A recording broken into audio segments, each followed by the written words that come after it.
The sizzle of steaks on the grill was loud, but not loud enough to drown out my father's voice as it sliced through the air like a blade. "Hey, Madison," he called out with a smirk that told me trouble was coming. "You're old enough to pay rent or get out. This isn't a charity. Before we begin, drop a comment and tell us where are you from and from which city you're watching our videos. And after watching the whole video, don't forget to tell us what would you do in this situation. Be honest. Tell me in the comments below.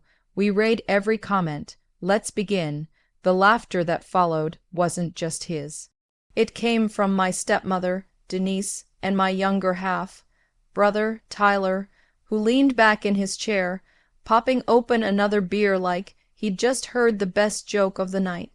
My hands tightened around the plate I was holding, the paper edges crumpling under my grip. It wasn't just the words, it was the timing.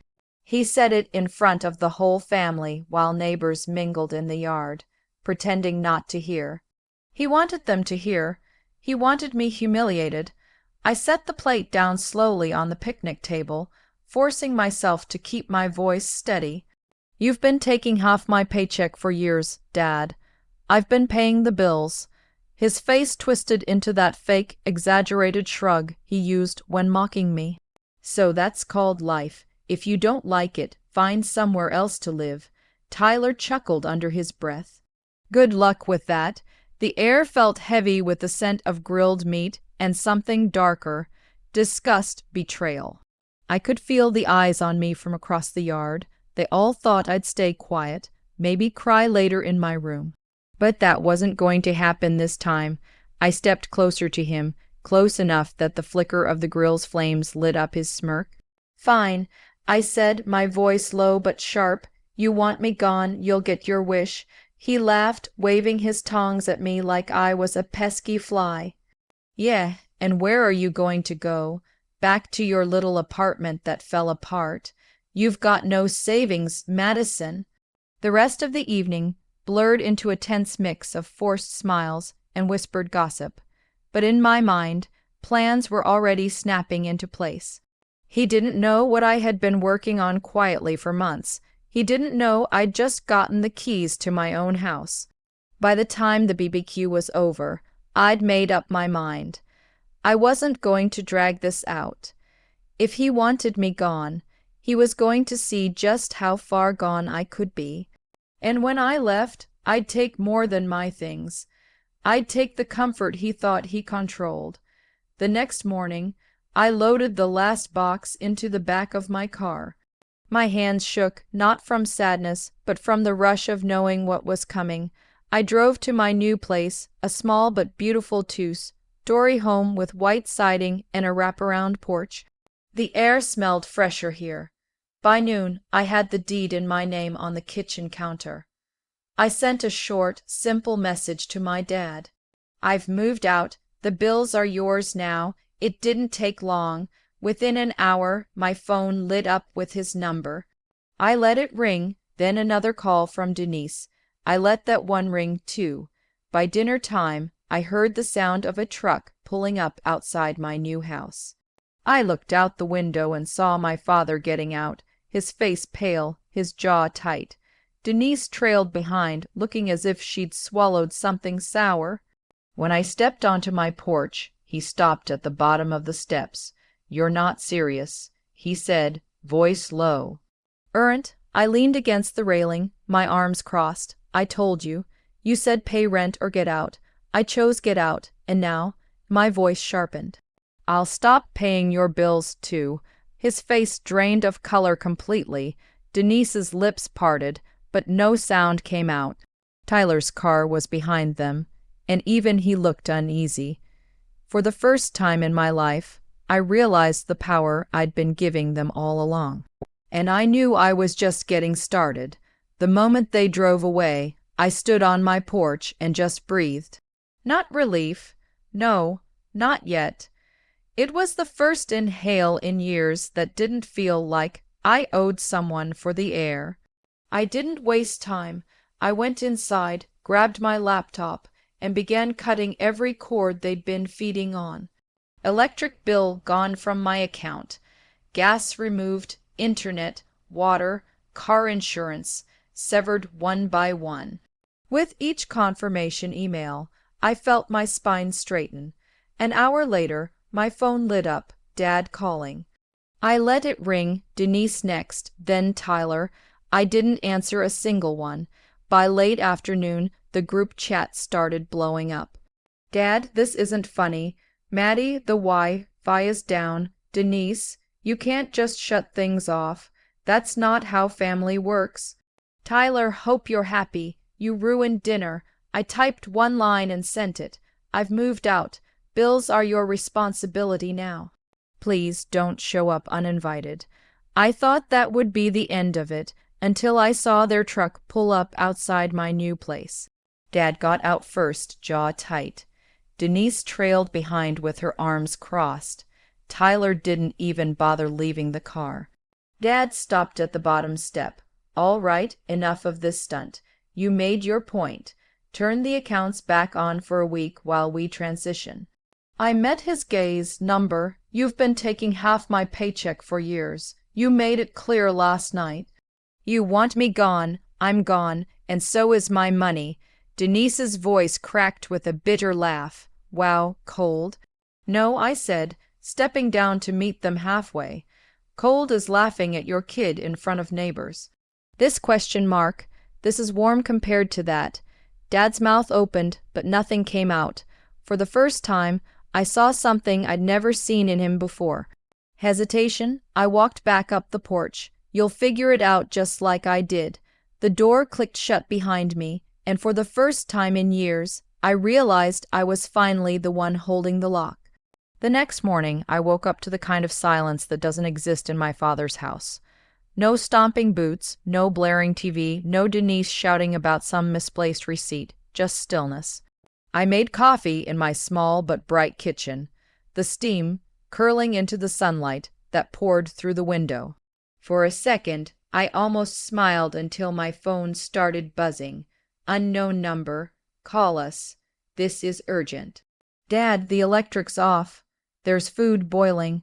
We have to talk, Denise. If you care about this family, you'll fix this today. I set the phone down, refusing to let their chaos bleed into my morning. They were just learning what I'd known for years. Bills don't magically pay themselves. By noon, the knock started. 3 sharp raps on my front door. I checked the camera. Denise alone this time, sunglasses hiding half her face. I opened the door just enough. What do you want? Her smile was forced, brittle. We need the car insurance in your name for just a few more days. Tyler's got an interview. I shook my head. I already moved it to my address. It's my policy. If Tyler's driving, he needs his own. Her jaw twitched. You're punishing us. No, I said, leaning against the frame. I'm refusing to be punished anymore. She blinked, caught off guard by how calm I sounded. Your father's furious, you know. He's only like this because he's stressed. The shop closing, that shop closed 3 years ago. I cut in. He's had 3 years to stop leaning on me like a crutch. For a moment, the mask slipped. Her eyes hardened. You'll regret this. Sooner than you think. I closed the door without answering. That night, as I was unpacking boxes in my new living room, my phone lit up again. This time with an email from my bank. Suspicious login attempt detected. My stomach tightened. I logged in. Multiple failed password attempts and then something else. A department store credit card I'd never opened registered to my name with an address that wasn't mine.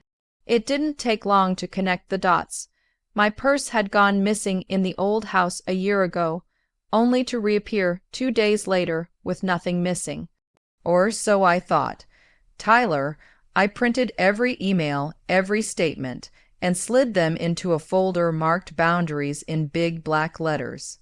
I wasn't just protecting myself anymore. I was building a case. At midnight, another text came in from Tyler. You think you're better than us now. Watch your mailbox. I stared at the screen, the anger in my chest sharpening into something colder, steadier. They weren't just losing my money, they were losing their grip. And the more they realized it, the uglier this was going to get.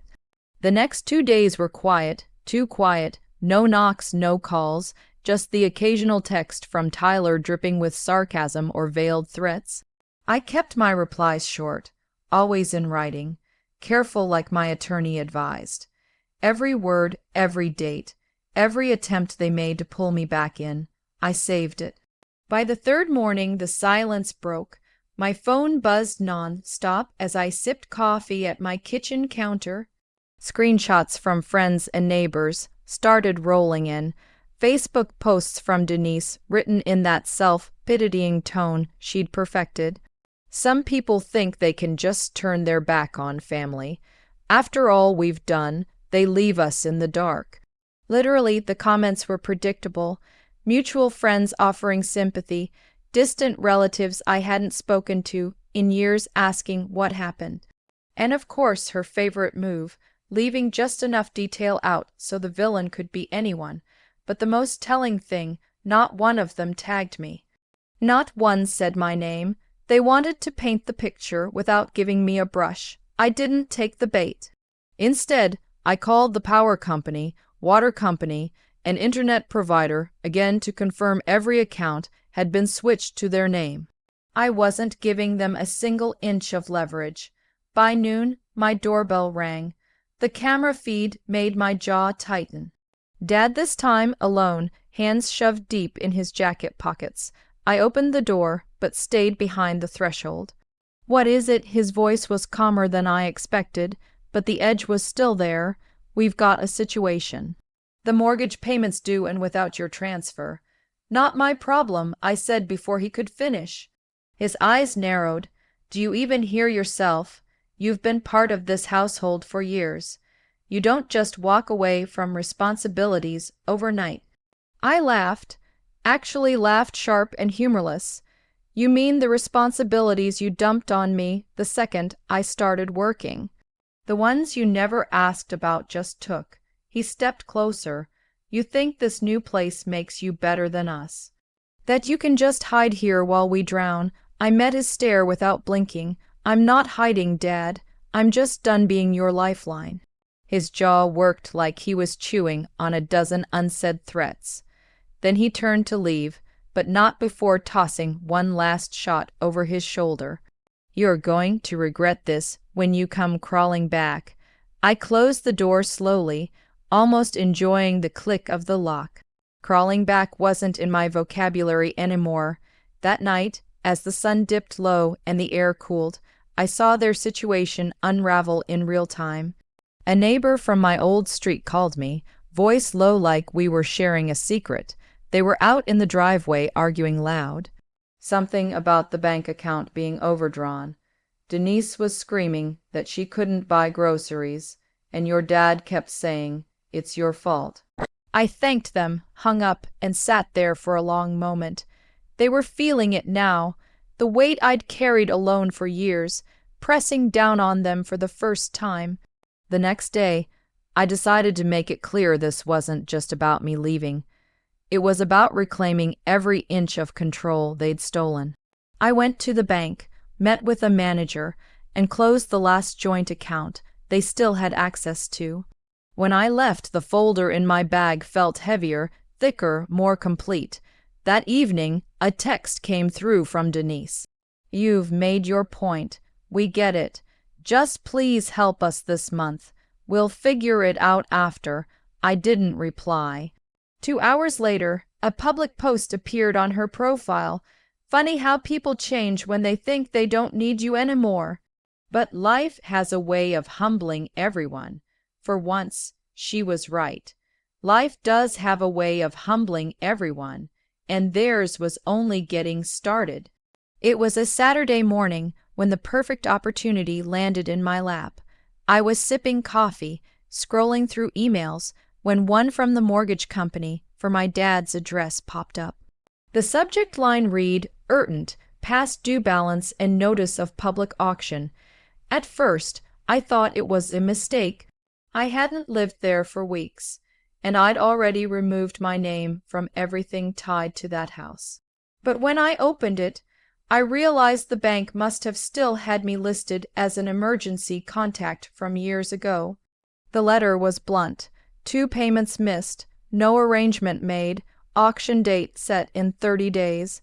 I sat there staring at the screen. This was it, the moment when the universe handed me proof in black and white that all their loud confidence was just smoke. Before I might have rushed over, tried to fix it, drained my account again to save them, now I hit print. Then I slid the paper into my boundaries folder. By noon, I heard the inevitable, the pounding at my door. This time all 3 of them were on the porch. Dad read, faced Denise tight, lipped Tyler smirking like a kid who thinks he's about to win a game. I stepped outside, shutting the door behind me. Dad didn't waste time. You saw the notice. We can't lose the house, Maddie. You're going to help fix this. I folded my arms. No, I'm not. You're still family, he shouted loud enough for the neighbors across the street to glance over. I didn't lower my voice. Family doesn't use you as a wallet. Family doesn't laugh while you're humiliated in front of half the neighborhood. Family doesn't commit fraud in your name and expect you to just take it. Denise stepped forward, eyes darting to the people watching from their yards. Do you have to make a scene? Yes, I said flatly. Because you had no problem making one when it suited you. Tyler muttered under his breath. Unbelievable. I turned to him. You're right. It is unbelievable that I let this go on for as long as I did. Dad's voice dropped, that quiet, dangerous tone he used when he thought he could still intimidate me. If you walk away from this, you'll be nothing to us. I smiled, but there was no humor in it. Then I'll be nothing to you, and everything to myself. I stepped back toward the door, but before I went inside, I pulled the printed foreclosure notice from my folder and held it up where they could all see. This, I said, my voice cutting clean through the air, is what happens when the person you've been draining finally stops bleeding for you. And then I let it drop to the porch at their feet. Door closed behind me with a solid, satisfying click. Through the blinds, I watched them stand there, Dad frozen, Denise glancing at the neighbor's stares, Tyler kicking the paper like it might bite him. They left without another word. That evening, I posted a single vague line on my own social media. Sometimes the best gift you can give someone is the chance to stand on their own 2 feet. Comments rolled in, people asking if I'd finally moved, congratulating me on my new place, sending messages of support. Not once did I name them. I didn't need to because the truth was their downfall. Wasn't my story to tell anymore. It was theirs to live, and I was finally free to live mine.